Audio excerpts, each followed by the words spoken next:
Good evening to our audience here and to listeners and viewers of this special program. We are coming to you live from the Wesley Methodist Church in Bastia, St. Kitts, via the Methodist Church St. Kitts live stream, and also on ZIZ television. I think you will also be able to see this on YouTube. I want to say a special greeting. I have seen before even I left home, some persons already logged in from Panama City, where the MCCA Women Quinquennial Assembly is taking place. And the Methodist Church St. Kitts does have a team there. And so good evening to our Methodist women out there. Now, the Wesley Methodist Church in Bastia, St. Kitts was first constructed in 1822, replacing an earlier wooden chapel that had been erected shortly after the arrival of Methodist missionaries in 1787. The structure at the time, 75 feet by 50 feet, and I found interestingly, could seat up the largest and most enduring places of worship in the island.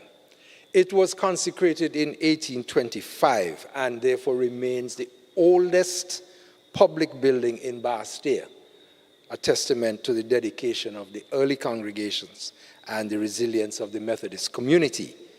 Hurricanes, floods, we've had it, and the church has had to withstand that. This year, therefore, 2025, marks the 200th anniversary of that consecration, and therefore provides what I could consider a fitting opportunity for us to reflect on Methodism in St. Kitts. I am your host, Dennis Knight, and this evening, to help us do that reflection, I have three panelists. On my immediate right is Hansel Manners. Hansel is an Division who has lived and worked in St. Kitts for over 20 years. He's an accomplished teacher, accountant, banker.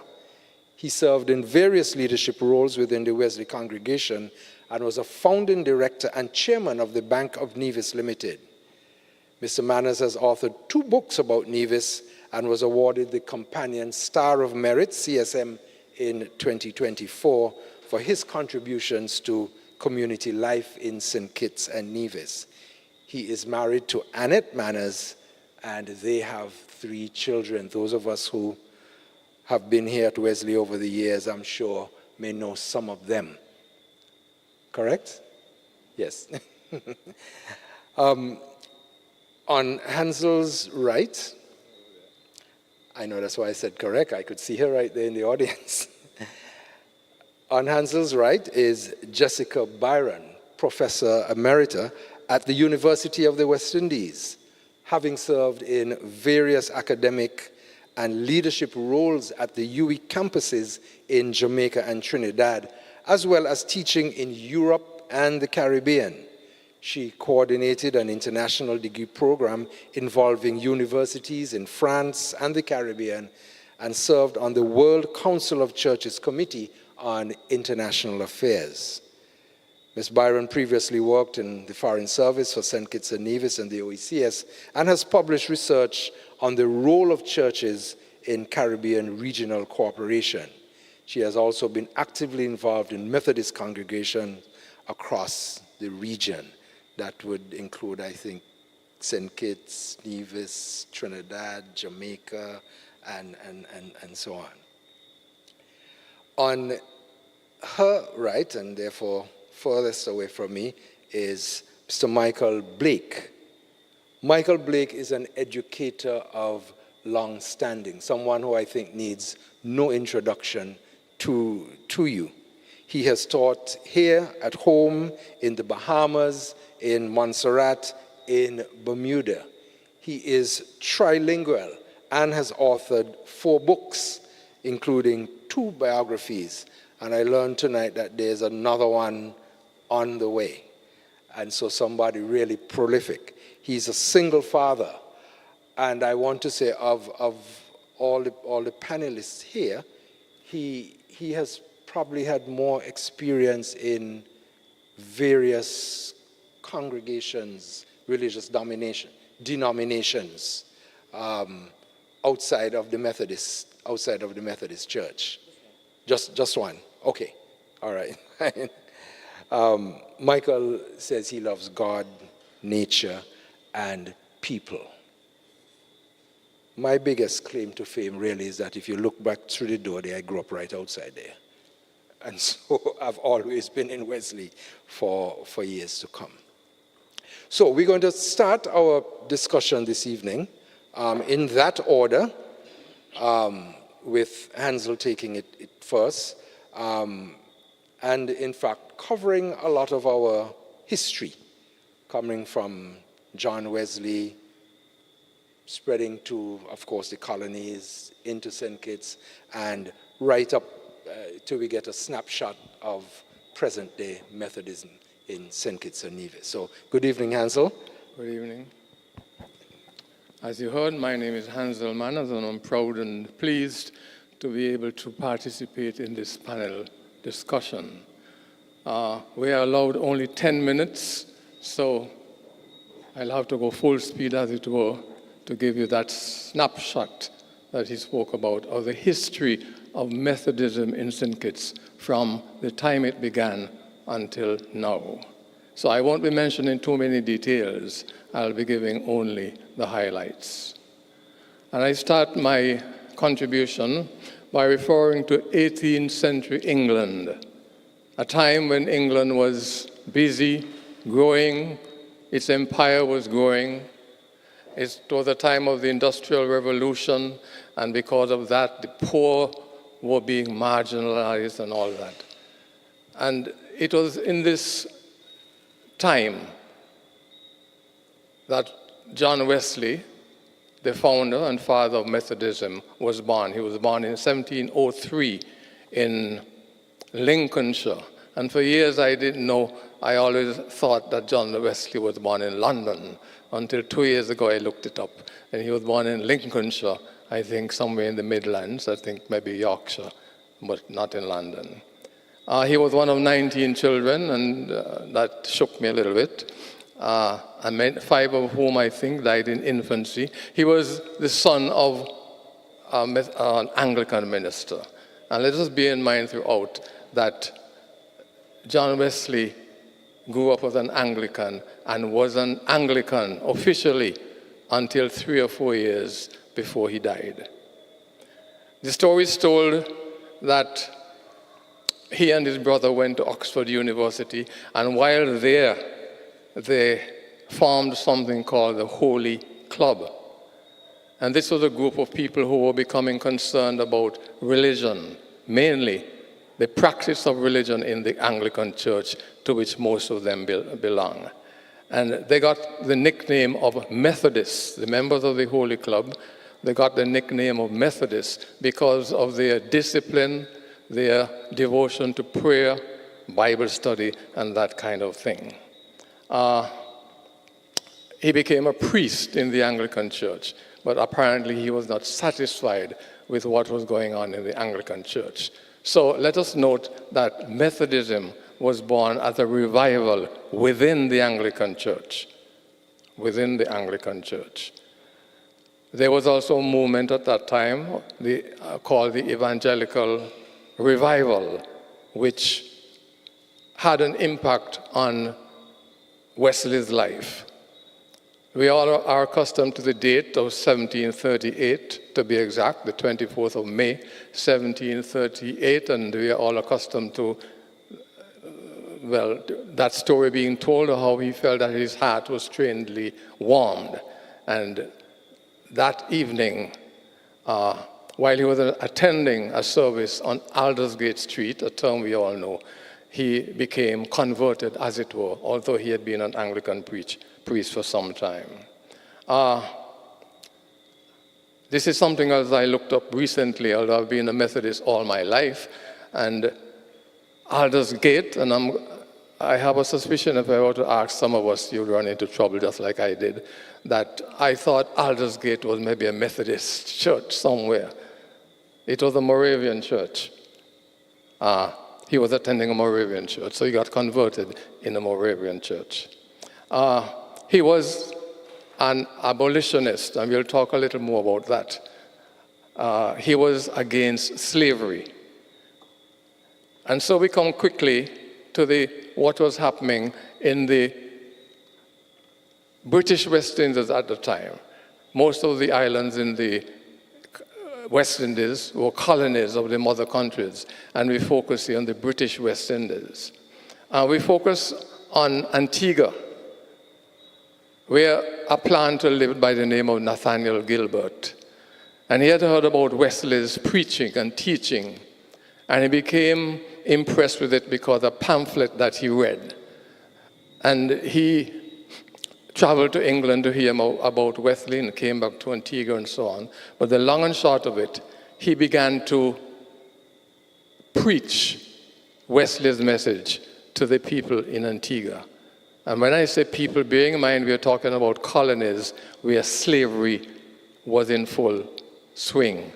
And so when I say people, I'm talking about mainly the enslaved population and a very much smaller group of whites and colored or non-whites. He showed an interest and started to preach to his slaves, his enslaved population. It is said that when he died in 1774, there were 200 Methodists in Antigua, due largely to his evangelical work as a slave trade, as a slave owner, bearing in mind. And then I come to an accidental event which took place in 1786, because Wesley had started to send missionaries overseas, and he had sent 3 missionaries to Canada, to Halifax to be exact. And it so happened that they were blown off course and landed in Antigua. And a strange meeting, because there were some Methodists in Antigua, but they landed there, and the story goes that on Christmas morning in 1786, they landed in Antigua after being blown off course, and they met lots of people on their way to church. I don't know whether I'm 100% correct, but I think that is the reason why we have a 5 o'clock service on Christmas morning, because they landed in 1786 early and met people going to church. Again, people meaning mostly enslaved people who had some time off for Christmas and were going to church. Among the people who had been blown off course was a gentleman by the name of Dr. Thomas Coke. And bear in mind, he has been acclaimed as the person most responsible in the West Indian Islands for spreading Methodism. He started in Antigua, then he moved from island to island, spreading Methodism. And so he landed in St. Kitts on the 19th of January, 1787, or the 18th of January, 1787. He landed in Bastia. They were on their way from Dominica and St. Vincent. Bear in mind, they were traveling by boat, by sea, all around the islands. They landed here in St. Kitts, and it is said that they met a small community here, including one lady who had got converted in Antigua, but had come to live in St. Kitts. And the names I see in the literature are Seaton, Cable, well-known Kittitian surnames, Bertie, and Turner. And they got a small group together and they welcomed these Methodist missionaries. They got a place for them to preach in, and I understand the place was the courthouse. Sounds a bit strange, but it said that the courthouse was a place for social events in those days. So they preached at the courthouse. And a significant point here, it is noted that the people who went to the services at that time, large crowds turned out, but they were mainly the planters and the whites. The people, the slaves would not have been allowed to attend those services. And just for some statistics, the population at that time was about 24,000 people, of which 20,000 were the enslaved population, and the balance were made up of colored, freed slaves, and so on and so forth. And that takes us to St. Kitts, and I'm told I have 2 more minutes, so let me say a little bit about St. Kitts. St. Kitts at the time was a divided society, consisting mainly of enslaved people, having to work from 4 o'clock in the morning to in the evening, had no freedom, had no rights. They couldn't go to certain places. There were very harsh measures to keep the enslaved population in place. One writer has observed that St. Kitts at the time was a harsh, nasty, and brutish place, referring mostly to the treatment of the enslaved population. And so, how much more time do I have? 1 minute? 1 minute. And so it begs, you might be interested to ask, well, what did the missionaries plan to do in St. Kitts? They planned to, one, to work among the enslaved population, to try to Christianize them, to introduce the Christianity and introduce Methodism. But they were also interested in things like educating the natives. They were serious about creating a better life for the enslaved population. Remember that their leader, John Wesley, was an anti-slavery person. He was an abolitionist. He had written a paper in 1774 where he spoke about that slavery cannot be excused, etc. And so their main mission was to work among the population, the enslaved population, to make a better life for them. And there's a lot more, but my time is up. Thank you. All right, thank you very much, Hansel. Could you give him a hand, please? And of course, we'll come back and we can get some more in discussion. And there'll be time for questions, of course, at the very end. We're going to move to Jessica Byron, who is going to touch a little bit on the church's contributions in nurturing local leadership, in participatory governance structures, supporting social development of the society, and its role in greater Caribbean regionalism and so on. I think she'll be well placed to do that, having been the one among us who've been all over in Methodist churches. So Jessica, go right ahead. Thank you very much. Good evening, everyone. And thank you for having invited me to participate in this discussion. So I'll be focusing on the Methodist Church's role in nurturing leadership, good citizenship, and democratic governance, building civil society capacity, and contributing to regionalism and resilience in the Caribbean. And finally, I'll just give a few thoughts about the challenges for the future facing the church.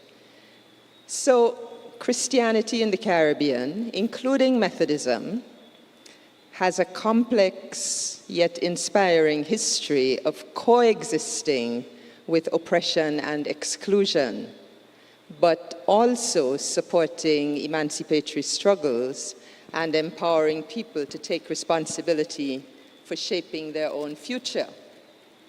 The Methodist Church emerged during slavery, and it evolved through the legacies of that era to support political, social, and economic development, nurture local leadership and representative governance structures in our societies. The Methodist Church has well-developed international and regional governance structures, procedures, and networks. We can always elaborate on those in the discussion. And its activities have facilitated the growth of regionalism in the Greater Caribbean. The Methodist Church in the Caribbean and the Americas region stretches from Central America, we mentioned Panama earlier, in the west to the extremities of the northern, eastern, and southern Caribbean. It has regular regional gatherings and consultations, not only for clergy and officials, but also for the various components of the congregations, youth, women, men. People are encouraged to view themselves as belonging to a local, national, and regional Methodist Christian community, developing friendships and solidarity networks across the Greater Caribbean. This is a significant element of our spiritual and social identity. The Methodist Church has a distinctive system of governance, which includes congregational participation, regular meetings, reporting, and consultation. And this contributes to training persons in the practice of democratic participation and, of course, transparency. It helps to strengthen civil society capacity and nurture leadership potential, especially for young people and for our women, who are the backbone of many of the Methodist Church's Christian endeavors. Its community outreach activities and networking are significant as assets, particularly for our older members and various other groups in the congregation, such as the MCCA Women. The church contributes to food security through the Interfaith Project that provides daily hot meals to many shut-in persons here in St. Kitts. And the church also adds to the availability of primary health care facilities through its weekly health clinics in various circuits that are organized by health professionals in the congregations. You will notice that most of these activities are congregation-driven. The membership is very active in delivering this type of service. The MCCA tries to maintain an organized system for registering and staying in touch with the babies christened in our churches and with their families.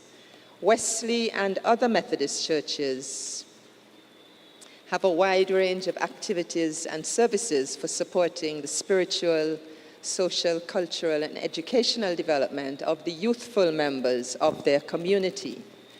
The children and young people are active in the planning and management of these activities, and they add tremendous energy and joy to our worship. In terms of contributing to social development and resilience building in the broader national context, the Methodist Church in St. Kitts and beyond helps to support the national and regional disaster preparedness machinery that is vital to our small island developing states. Details, we can provide greater details in the discussion.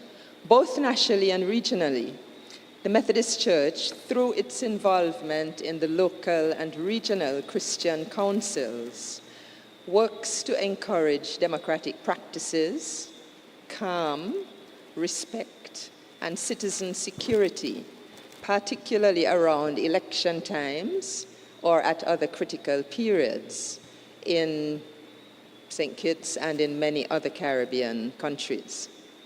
Across the Caribbean, our church communities have been engaged when necessary in dialogue and mediation during political crises. I can mention a few later on in the discussion, and have tried to provide constructive responses during crime and violence challenges in our societies. Methodist Church activities also contribute to improving food security for various groups, both within and beyond the church community, and to providing modest primary health care services in various circuits. I believe that church activities to visit, provide companionship, and comfort the sick, the shut-in and their carers, and the bereaved are a vital psychological and spiritual support to many people trying to cope with difficult situations and challenges. And finally, what of the future? We can all be proud and thankful for our individual and collective churches' efforts during the past 2 centuries and more to contribute to the spiritual and social well-being of our country and region. But as Sir Probin Innes wrote, any institution, including the church, is in trouble when the past becomes more important than the future. But he points out that the past provides useful lessons as we seek to chart a sustainable future. And I want to end with listing a few of the challenges facing our Methodist churches presently and for the foreseeable future. First, the challenge of achieving financial stability. That has been with us for a long time, and generating both financial and congregational growth in the Methodist Church in general. Second, the challenge of strategically and productively managing the church's material assets, its buildings, its land, etc., to the greatest possible advantage of the long-term survival and sustenance of the church communities. Third, there is need for an even greater focus on youth ministry, as our youth and young adult population continues to dwindle in several congregations due to a mix of forces. Young people are having to respond to rapidly changing social norms and the incredible pressures of social media. Should the church launch a major mentorship program as part of its efforts to protect and strengthen and also learn from our youth as they navigate their way through childhood, adolescence, and young adulthood today? Another part of this increased effort should involve strengthening the outreach and engagement with the cradle roll population and their families to provide them with greater inclusion in the church community. 4, could the Methodist Church gain more from greater engagement in ecumenism, interdenominational cooperation, and interfaith dialogues? We live in a very complex and combustible world. Our societies are becoming more and more diverse. Should the Methodist Church become more outward-looking and try not only to meet the concerns of our own congregations, but engage with a broader community? Or do we think we lack the capacity and the resources for that? Should we increase our attention to regional and global events that are of general concern and may affect us? Could we make a positive contribution to them. And 5, the world is changing unbelievably quickly, driven by new technologies like AI and new crises that drive phenomena like climate change, unstoppable migration flows, and their knock-on effects. Should the church invest more time in public education activities around these issues, explaining the nature of these things, well, exploring the nature, and examining the risks as well as the benefits for us as well as for humanity in general? Undoubtedly, they require more study and discussion and strategic preparation and repositioning for our churches to respond constructively to the new social challenges that are right in front of us and continue to emerge. AI, its benefits and its risks, seems like a major theme to start with for intergenerational dialogue and reflection in our Methodist congregations. Thank you very much. Thank you very much. And certainly quite a lot of food for thought there. You mentioned the book by Sir Probin Innes, and I'd like to invite all those of you who have not yet broached it. I'm going to tell you it is a very outstanding piece of work, research on the Methodist Church here in St. Kitts, and please do go find it and get yourself a copy. All right. So Find it where? Because I've been trying, so tell us where. well, I was fortunate to find it in the CFPC library, the college library. And our very industrious college librarian helped me. right. Yeah, I think we ought to be able to go online and purchase it too. But yes, I think so. But subject to correction there. All right, I'm going to invite Michael, who is going to now sort of relate and locate the Methodist Church here within the whole milieu of religious bodies in general that we have here in St. Kitts, and look at the contribution to social growth, especially via the platform of education, and how the Wesley in particular has impacted on the field of formal and informal education here in St. Kitts. Michael. Good evening, brothers and sisters, ladies and gentlemen.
Yeah, I'm sorry about that.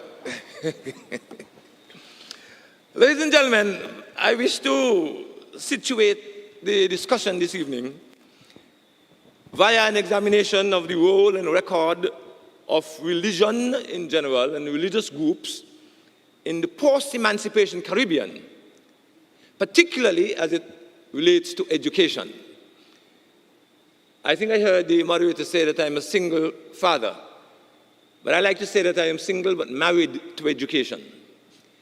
Because I have been long convinced that education, more than any other vehicle, is best suited to drive an individual from obscurity and nothingness to the heights of prominence.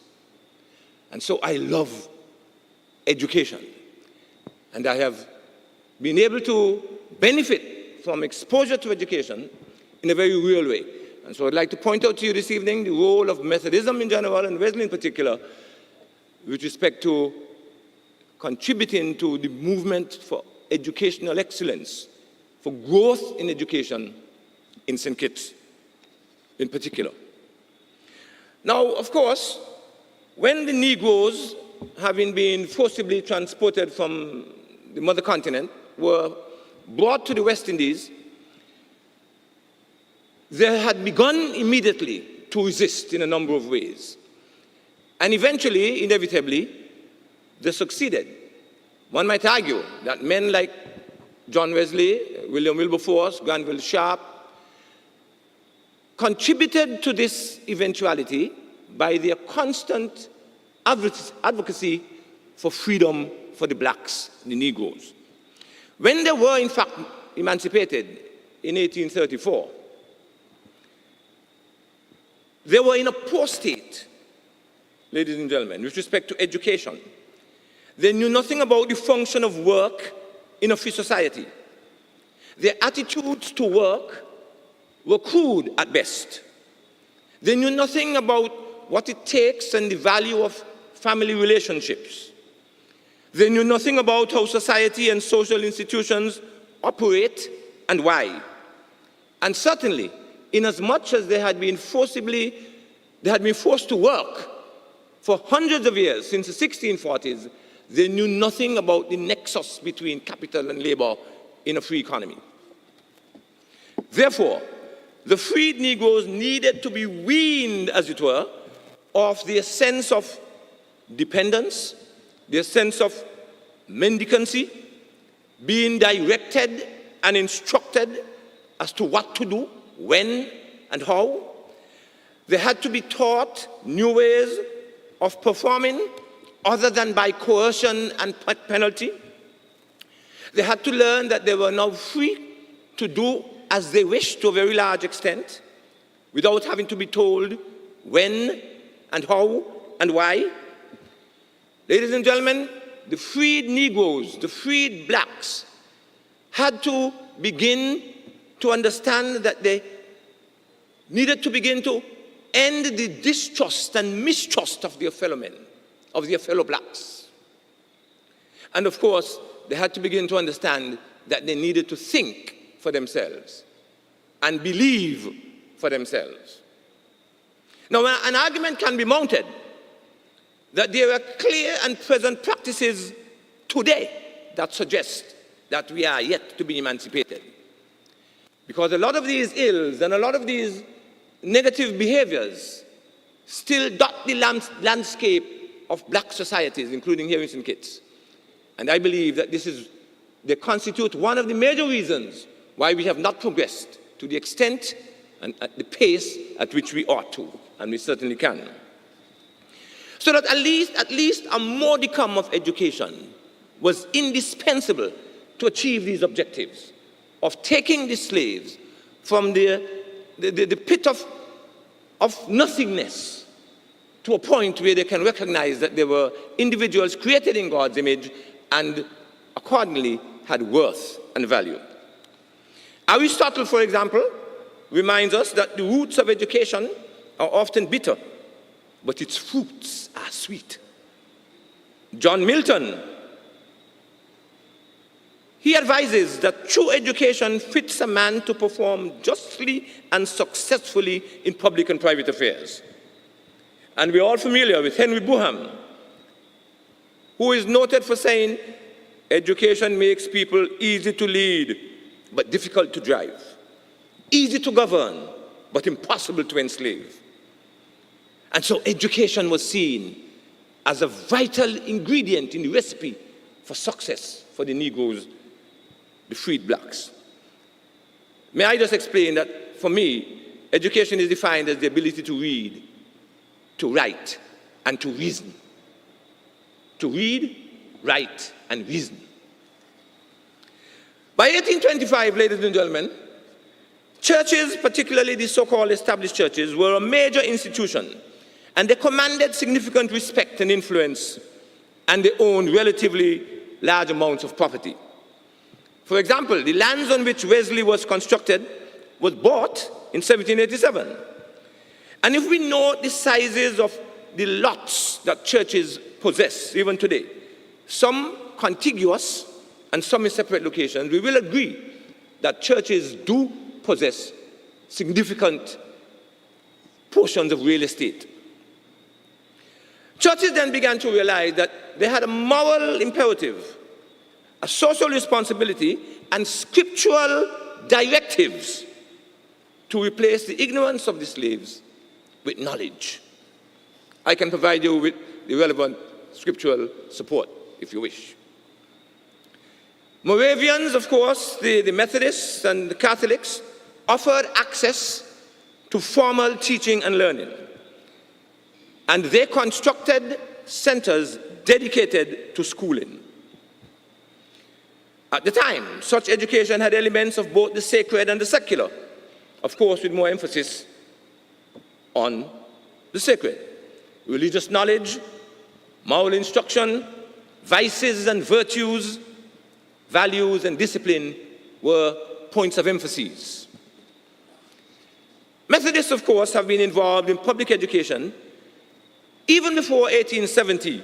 And why do I choose that year? Because that is the year when the Bastia Boys' School, the best school of all, was erected. And Willie Dorr, of much acclaim, explains to us that prior to the opening of state-owned schools in the 1940s, formal instruction was delivered in church-held buildings on a quarterly granting aid basis, a type of quid pro quo agreement between the churches and the government. And Methodists, being a part of the major religious bodies, either allowed use of their buildings for dispensing education or ran schools themselves. Of course, we know about the St. Bastia Boys' School, the St. Johnson Village School, and currently the Epworth Maurice Hillier Memorial Junior School. I can recall as a student of the Bastia Boys' School, the best school of all, every Thursday morning, proceeding here at Wesley or at Zion Moravian or down to the Anglican Church for moral instruction and religious knowledge, every Thursday morning without fail. Forgive me if I sound repetitive and boasting, but I do believe from the bottom of my heart that the Bastia Boys' School was the best school of all. I rest, ladies and gentlemen. All right, thank you. Thank you very much, Michael, and thank you to all the panelists for your contributions. We're going to move into a little question and answer session. I know that we are due to leave the broadcast at ZIZ at 9 o'clock, but we will continue past that time here. I'm gonna, of course, give you that opportunity to ask questions as well. And so while you get your questions together, I'm going to start engaging the panel just with a couple of little thoughts. I know, Hansel, from what you said, Jessica, you mentioned a couple of things.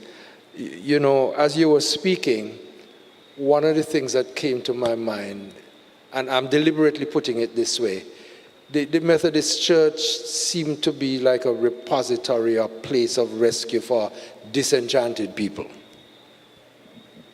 That's a fair thing. Even John Wesley and me, you know, who was rooted in Anglicanism, Moravian, and so on and so on.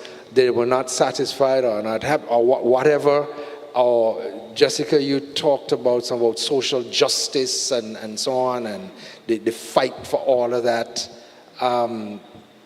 Yes, the church did that. Was it a place for that? I maybe would not agree with the term a repository, but I think it is significant to note that Methodism, as I said, was a revival, in a way, a distancing from an established religion, which was the established religion in Britain at the time. And so Wesley, taking a totally new direction, was a good thing and a proud thing for us to look back and consider, because they spent time not only on Christianizing, but a major focus of the Methodist effort was to make people better. And in education, a lot of attention was paid to education. I read in Sir Probin's book something that surprised me, that at the time of Wesley and the 18th century, governments did not consider themselves responsible for education, which is somewhat strange to hear. They thought that the churches should be responsible for education, and so it was left to the churches. Nowadays, we know that the government is responsible for education. Government took over education in these islands over in 1915, 16. I used to think it was 1916, but I see it in Sir Probin's book as 1915. But somewhere around that time, they took over education. It is significant to note that before that, education was in the hands of the churches, Moravian, Methodist, Anglican, mainly in the islands. If you look around the islands, almost every, I can speak of Nevis, in every parish, there's a school attached to a church.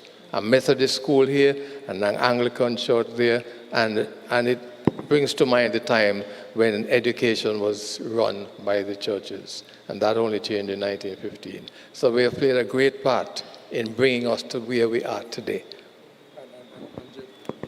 And Jessica, the matter of social justice and that fight for against slavery and all that. Well, I wanted to also pick up a little bit where Hansel left off.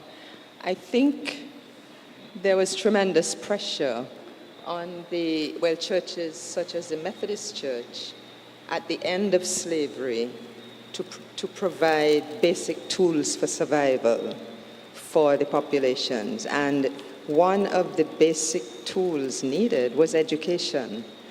Sunday school. Now, nowadays, Sunday school is a place for religious instruction and for development of young people. Sunday school was for everybody at the time, immediately at the end of slavery, Sunday school, and even before.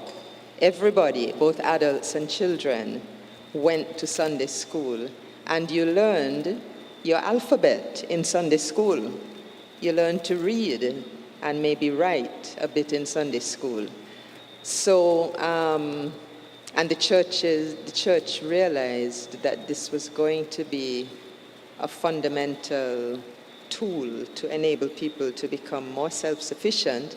And probably the churches realized too that for them, this was the way to really hold their congregation, to offer these assets that were so sought after by people who had been deprived of any form of formal instruction and who wanted to get ahead, who wanted to take control of their own lives. And the Methodist Church certainly contributed to that process and delivered on some of those things. The churches also found that, if you want to inculcate religious beliefs in people, you've got to teach them to read. You've got to teach them to read the Bible and so on. Now, Freddie, you wanted me to address something else, and I've forgotten what it was. Social justice and those issues. Well, I don't know if social justice in the early 1800s meant the same thing then. True. As it does now. Social justice is redefined and reinterpreted during different ages, depending on the social context. And I think that the churches were probably betwixt and between. Sure, some of them campaigned for the end of slavery, but I don't know if they saw equality, the equality of all human beings in the same way. Mm-hmm. In fact, I don't even know if even today we really defend equality for all. We still have a way to go. All of us have personal and societal journeys to make when it comes to the question of equality. But at that time, I think the church was at a much earlier stage in that. But at least from what I've read, Sir Probin's book is very useful, and there are other documents that I have read. The Methodist Church was instrumental not only in providing basic education, but in providing people with basic leadership skills. People learned to sit down and come to decisions in meetings. People learned to report on activities. People learned to consult.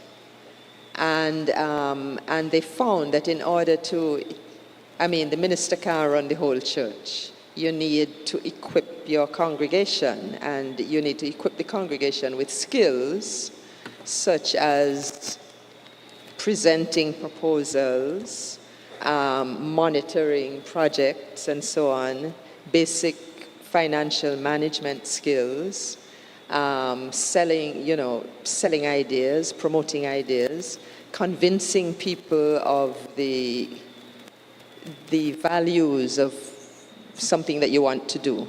And so I think that the Methodist Church increasingly engaged in human development activities along those lines, from the way in which it is structured and its committees and so on.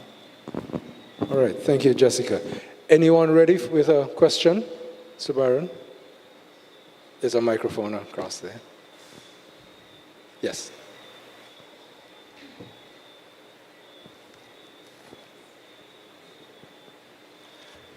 Thank you, Mr. Moderator. It's not really a question. I think I have a duty to mention. I'm a member of the Wesley 200 Committee, which is a committee which the church has organized for the celebration of the 200th anniversary of this building that we are in. And I think I ought to say, on behalf of the committee, I am not a very faithful member. I don't attend all the meetings, but I'm very interested. I follow everything. And I know that this panel discussion is a major activity which is being organized by the Wesley 200 Committee, chaired by Sister Dr. Louisa Lawrence. It's a 15-member committee, and we have a whole range of activities to help to celebrate and glorify the building that we are in. It's a wonderful building. As someone mentioned, it was actually built during slavery. In 1825, we still had slavery. It's a remarkable thing to think about. And it has endured for all these 200 years until tonight. And I think it's about time I sit down, because it might be close to the time that... But I just wanted to say this while we are still on the air, that this wonderful discussion that we're having tonight is a part of the activity of the Wesley 200 Committee. Thank you. All right, thank you very much, Mr. Byron. And before I move on to the next comment or question, we have just a very short time before I think we leave ZIZ. So I want to thank the viewers and listeners to ZIZ Television for joining us here this evening, and invite you to keep tuned to what some of the other activities of the Wesley 200 Committee will be and with the things that will be happening as the year moves on. So again, thank you very much, listeners and viewers, and thank you very much to ZIZ, as I know you will leave in just a minute. Michael, you... Yeah, I just wanted to point out that, yes, I want to point out that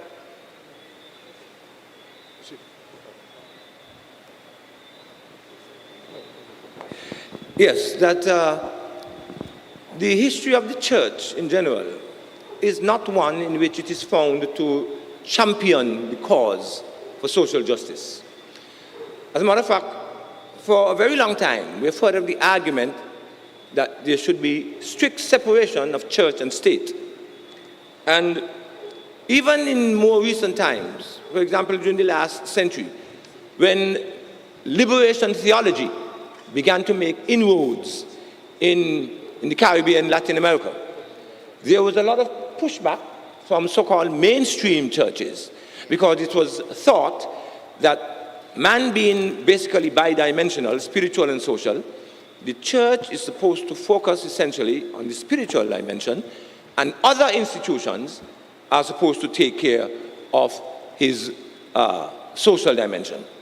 So that my knowledge, my information, as limited as it is, does not suggest that the churches have a history of being the guardians, as it were, of social justice, inasmuch as it is recognized that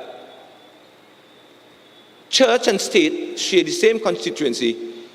Churches in general tend to stay away from matters that seem to be of a political nature in any form or feature.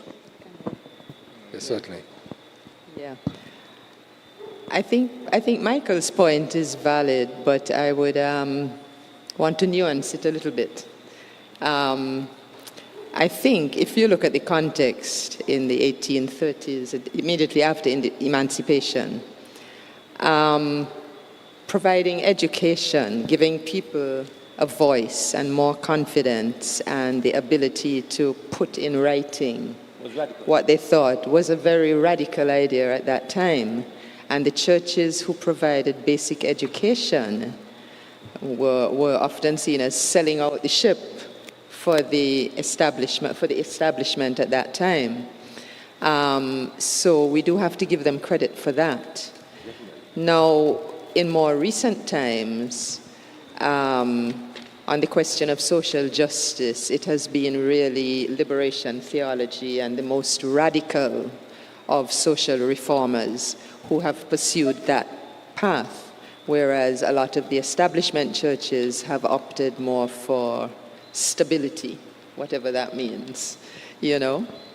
But I don't think we should discount, and you are not, because you've done most of the presentation on education, giving people the right to express themselves, the right to read, the right to sign documents, and to have access to more information was a really transformative step, you know, especially in the 19th century.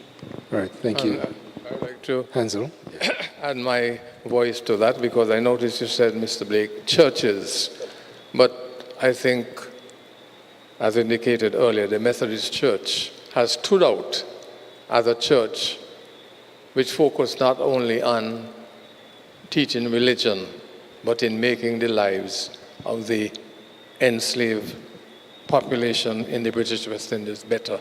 And that was a big challenge, because whereas they came with that intention, they had the plantation, the power structure in the islands to deal with, and they couldn't do as they liked. In some cases, they had to accommodate, as it were, the planters, because they needed permission to get onto the estates.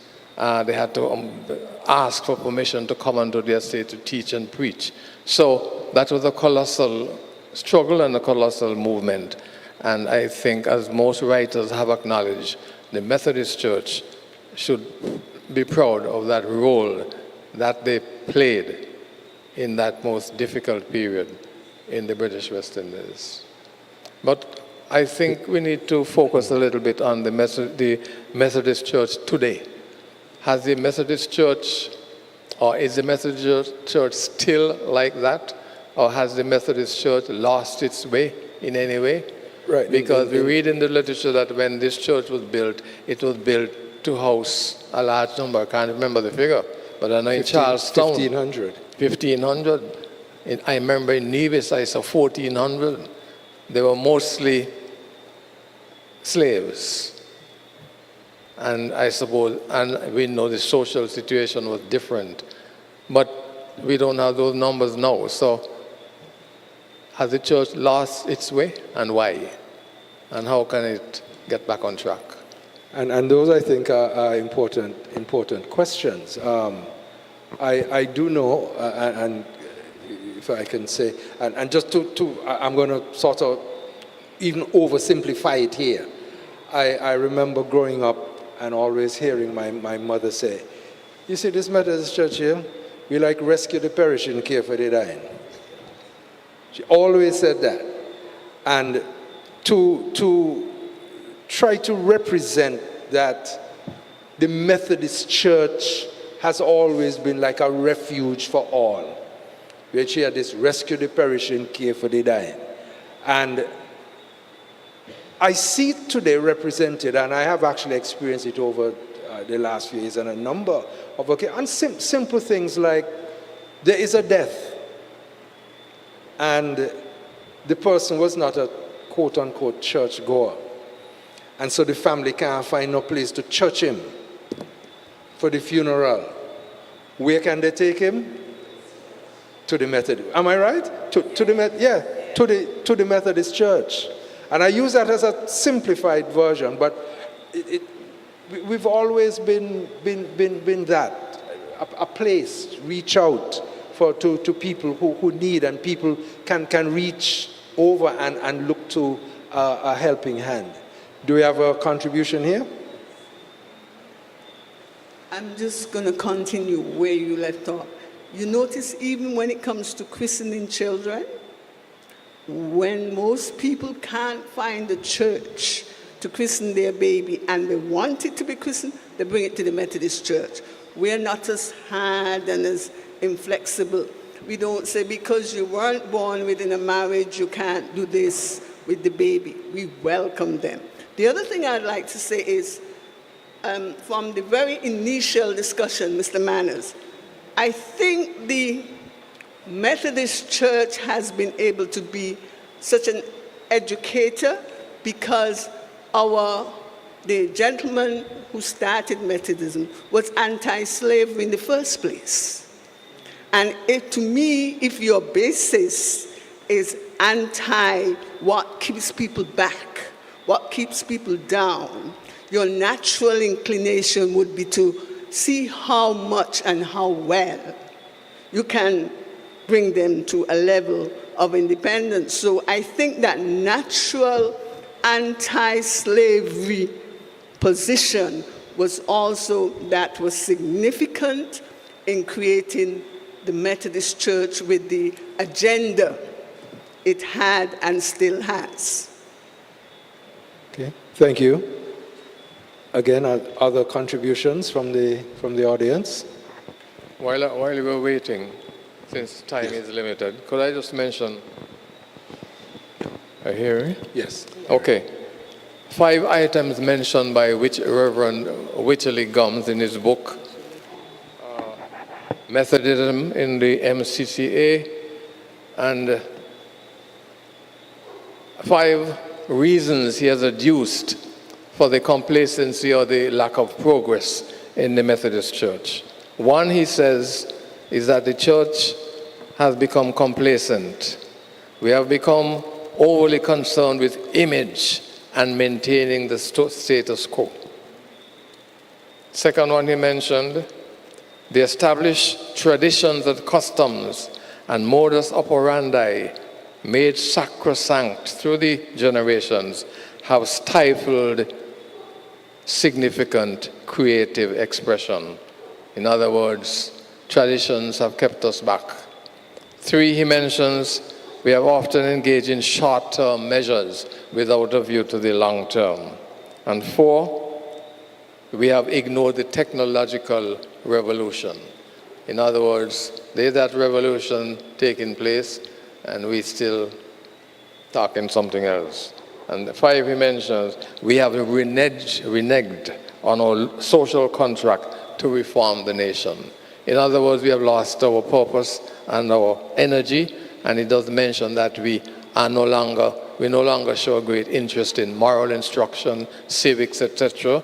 Some of us will remember, I heard Mr. Blake mention it, we used to have to go to the church on some morning to be spoken to by the minister. That no longer happens. So the question is, where are we today? And there's something I noticed that I've mentioned in Nevis, and I'm sure it happens here too, because I used to be here. In every February, people in the Methodist Church celebrate Black History Month. Well and good. I don't know whether in St. Kitts, but it happens in Nevis. And people put on the so-called African garb, etc., etc. And I've asked the question several times, what happens to August? Emancipation in the British West Indies, in all our islands. And if you listen to us, if you go to church every Sunday in August, in Nevis, you hear all kinds of messages. You hardly ever hear anything about emancipation, anything about freedom, etc., anything about putting on African garb. So, that is something to me which we have lost, because that is the time when we should be remembering those things, but it doesn't happen. So, is the church up to date with what is happening in the world? That's the question. Anyone from the audience? I mean, are we on track as a congregation, as a circuit? What are we doing? Are we really serving the purposes which we ought to? As things have progressed over time, we have seen the church take on many challenges and have achieved so much. What has happened to us? Okay, we do have one contribution. I don't think we could totally say that we have lost our way.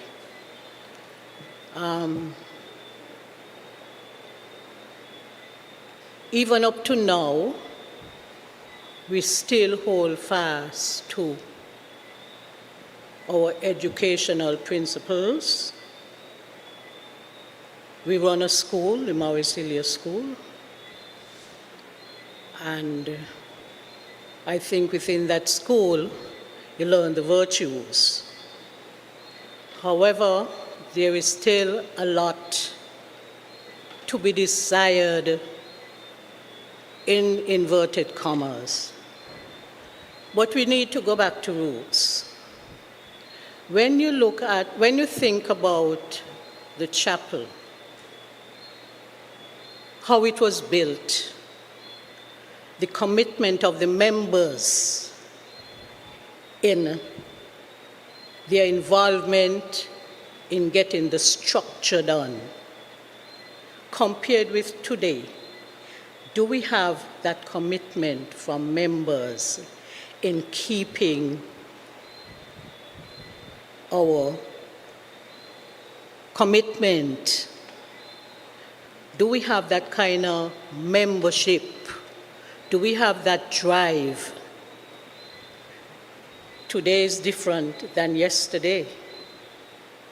And the purpose, one of the purposes, could be because of the conditions under which the work was started. We talk about slavery, it came out of slavery. We talk about the advancement of education. But as time evolves, people tend to become more complacent. We talk about technology. Are we using the technology for the advancement of the people? And at the same time, we have to combine both. if we need to see something positive. All right, thank you. And the need for that drive and that passion that was so evident. Mr. Barron, can I put you on the spot for a minute? So I'm gonna make a comment or ask you to respond. I remember in communicating with the panelists at one time, just latterly, or was it just today? I put in, have we thought about things like the music in the church?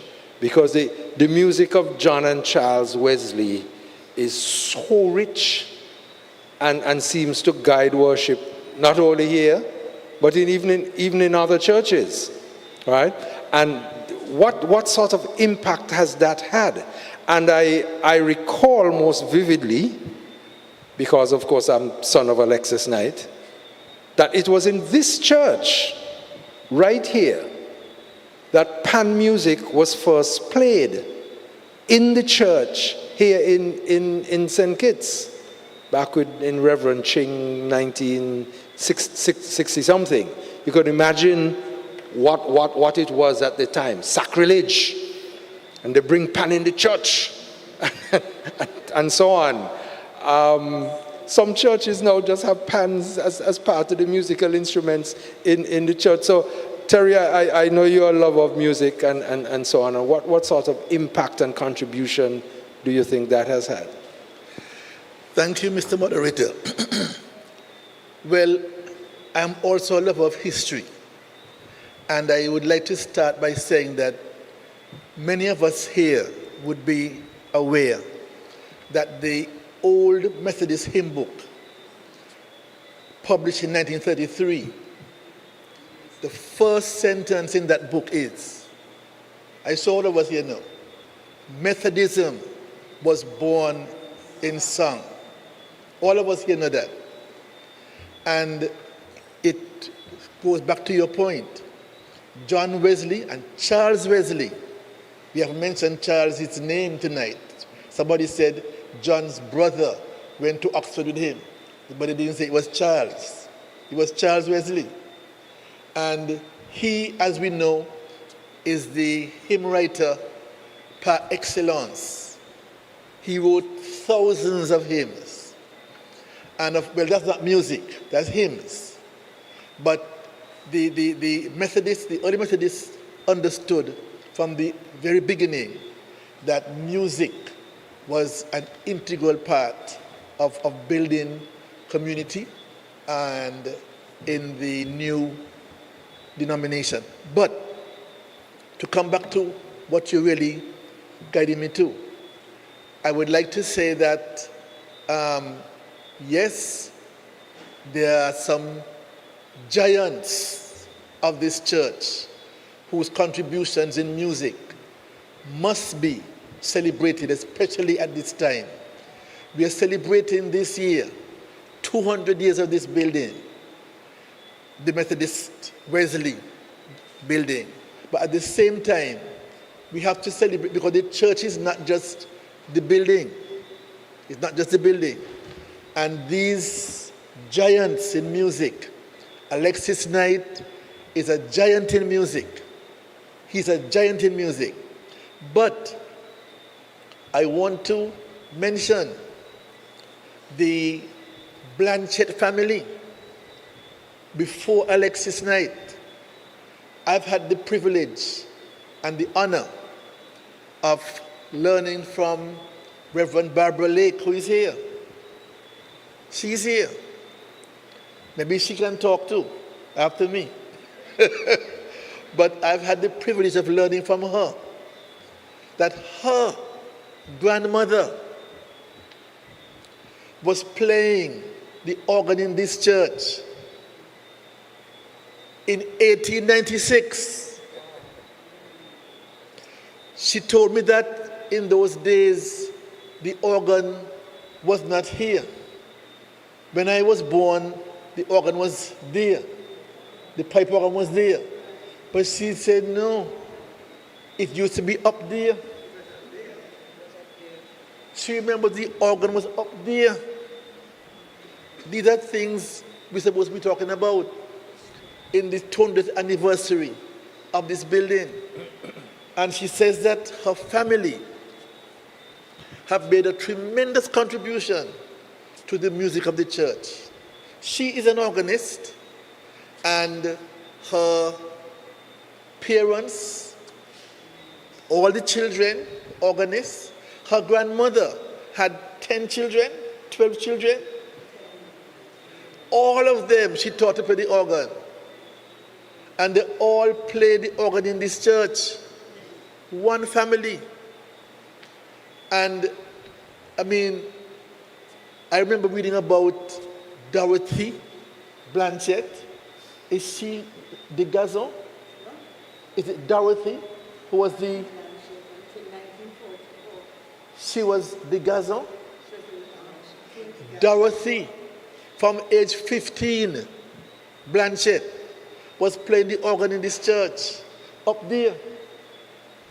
When we had the big hurricane in 1928 that took off the roof, and they had to go over in the schoolroom until it was repaired. It took 15 months before they got everything. Before this, they had a wooden roof. They had what they call a king post roof, whatever that means. But it was wooden. And they got this steel roof built in England. It was built in England and shipped out here, built already. And when they came back into the church, something remarkable happened around the same time.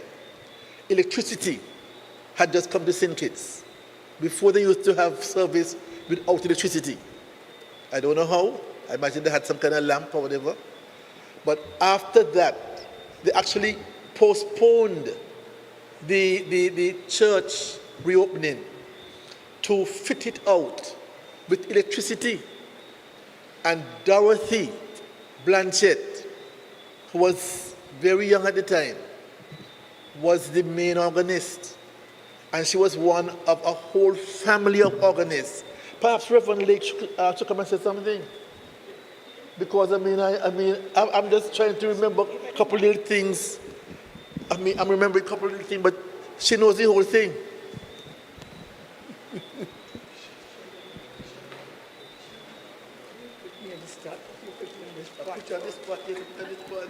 Good evening. Good evening. The Blanchett family and the Sprott family, some of you may remember that one. The Sprott family did a lot of work from this church within the community as well. The Sprott School, and a lot of people can tell you they went to Sprott School. The education there was coming from the Sprotts, they were 11 women, and they ran a school, and many people went to that school, the Sprott School. But coming back to the Blanchett, my grandmother, since about 1879 or something like that, she was the organist here. As it was said, the organ was up there, and then eventually it was moved to the quarter over there. And through my grandmother taught her girls and her boys to play the piano, and of course, she taught them eventually the organ.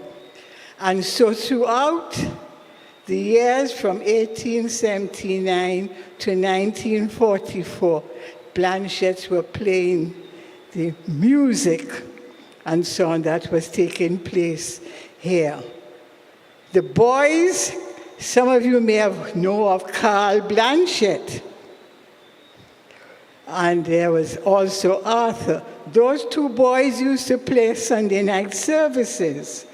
The girls did more of the morning services, but they came and they would play for the Sunday night services. And so they've been part of the working of the church from then.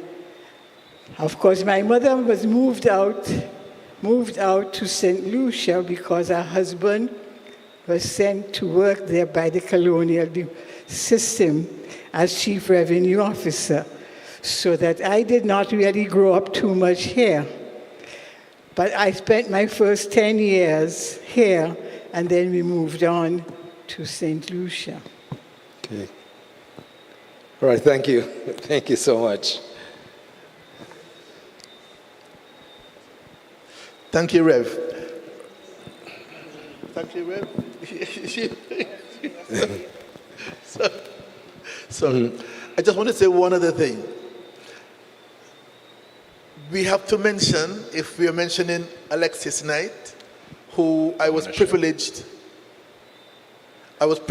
to have had many conversations with him. He told me about how he grew up in the church, how he got to learn to play, many things. But if we're going to mention Alexis Knight, as we have, we must also mention Lorna Shepherd, right? Shepherd Richards.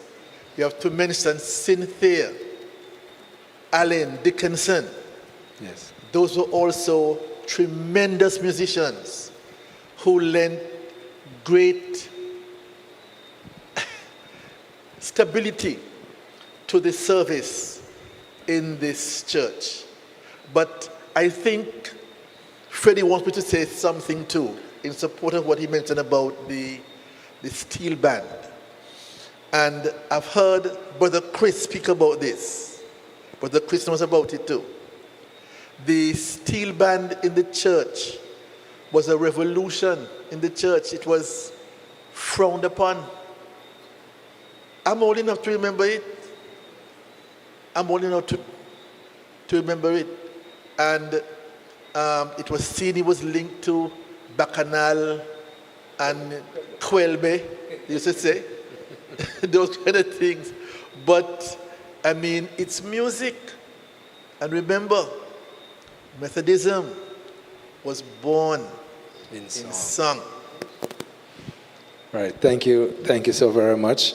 As we move on towards closing, I have Jessica first, and then Michael.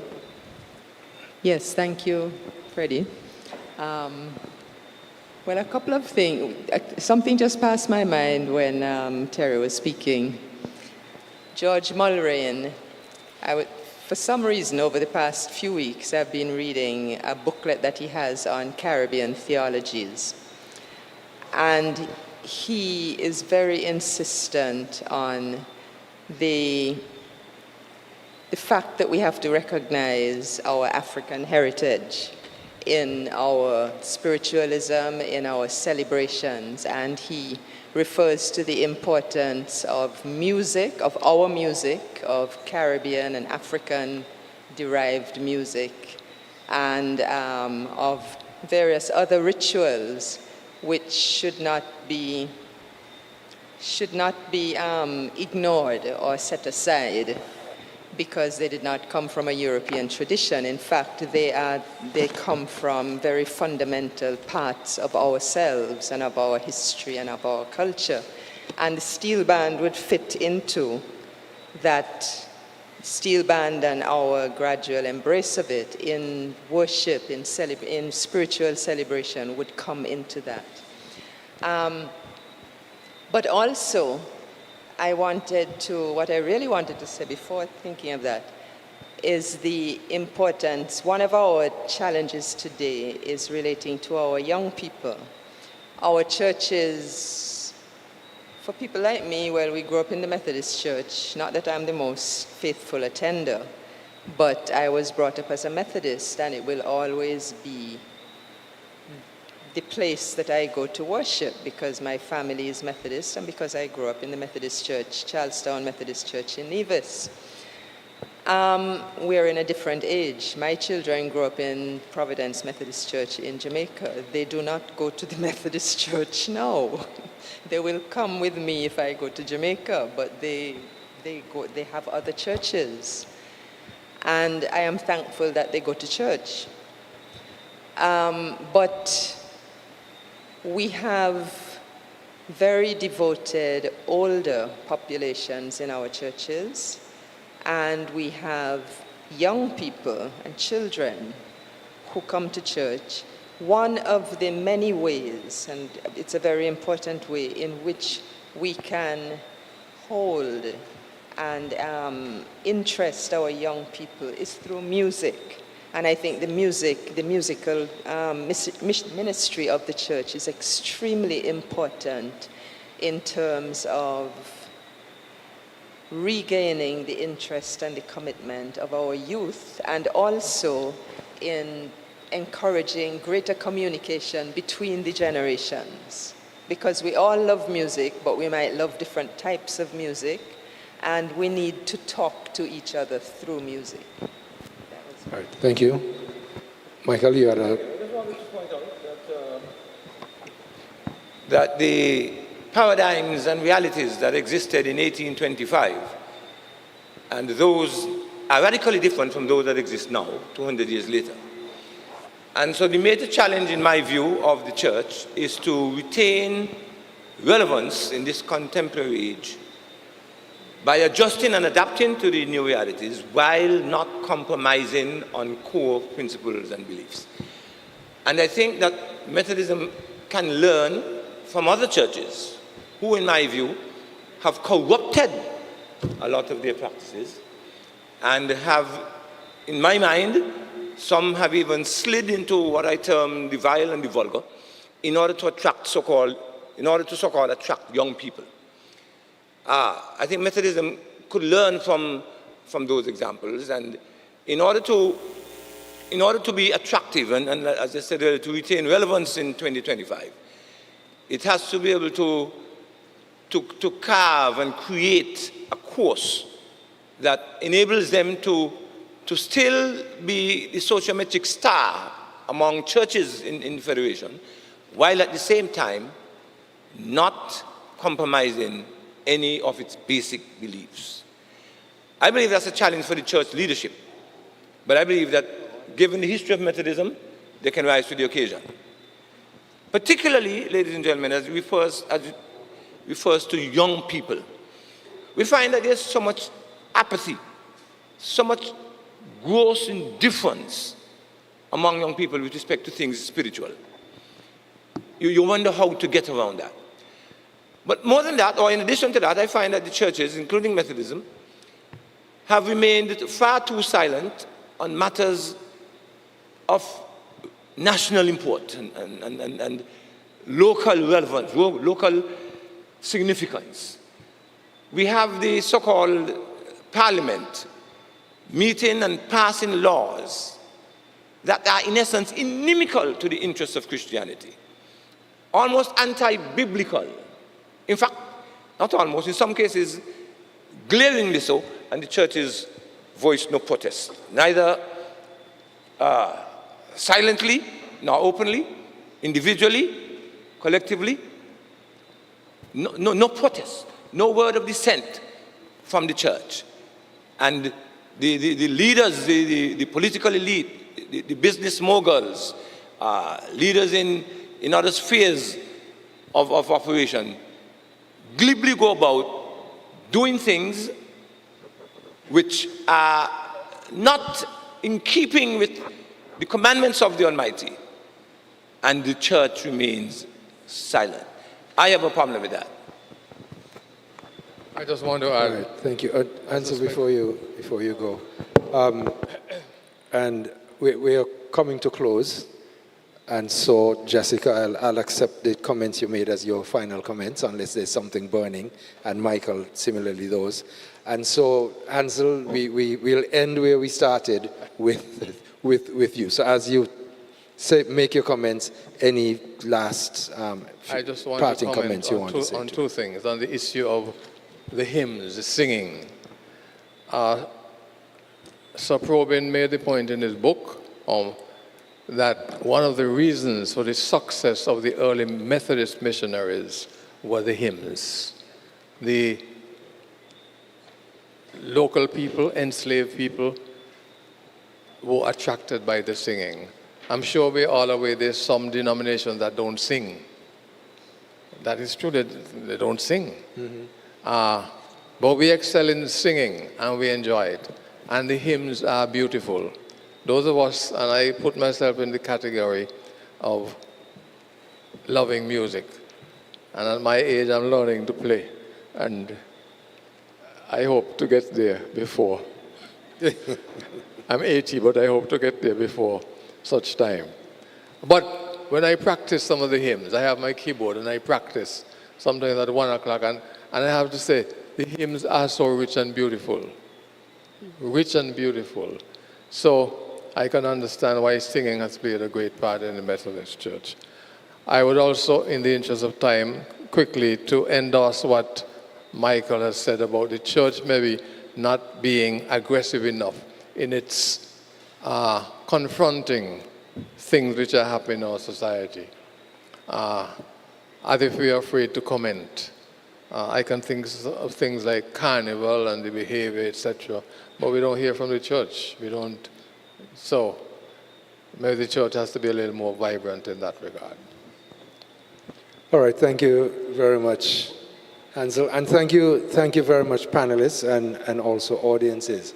So certainly, we have begun to scratch the surface of this topic, Methodism in St. Kitts.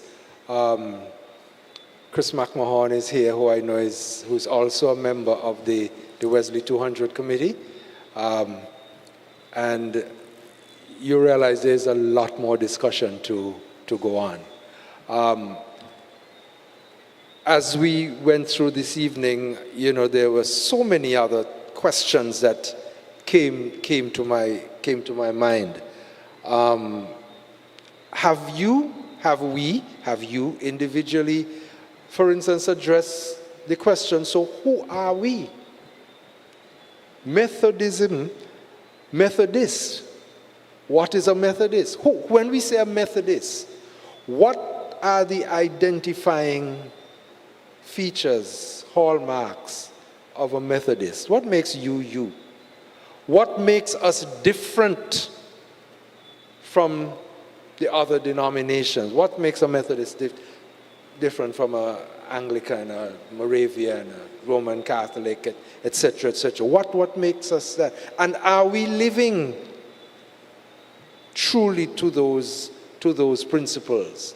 There are some deeper questions about foundational principles and core doctrines and so on, which I think is not necessarily for us here tonight, but maybe people are a little bit better trained than we are in the whole theological questions and so on. But certainly, I believe that this time of Wesley 200, I will end where I began. This time provides that opportunity for that kinds of questioning, discussion, reflection, and as the panelists all indicated, and action. Let us not just say silent and inactive and let the world pass us by as a church. But as Methodists, and especially those of us here at Wesley, let's get active in Methodism here in St. Kitts.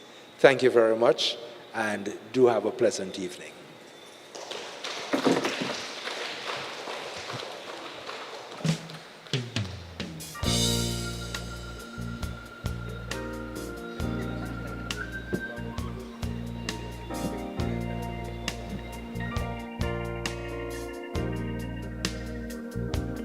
When you're weary,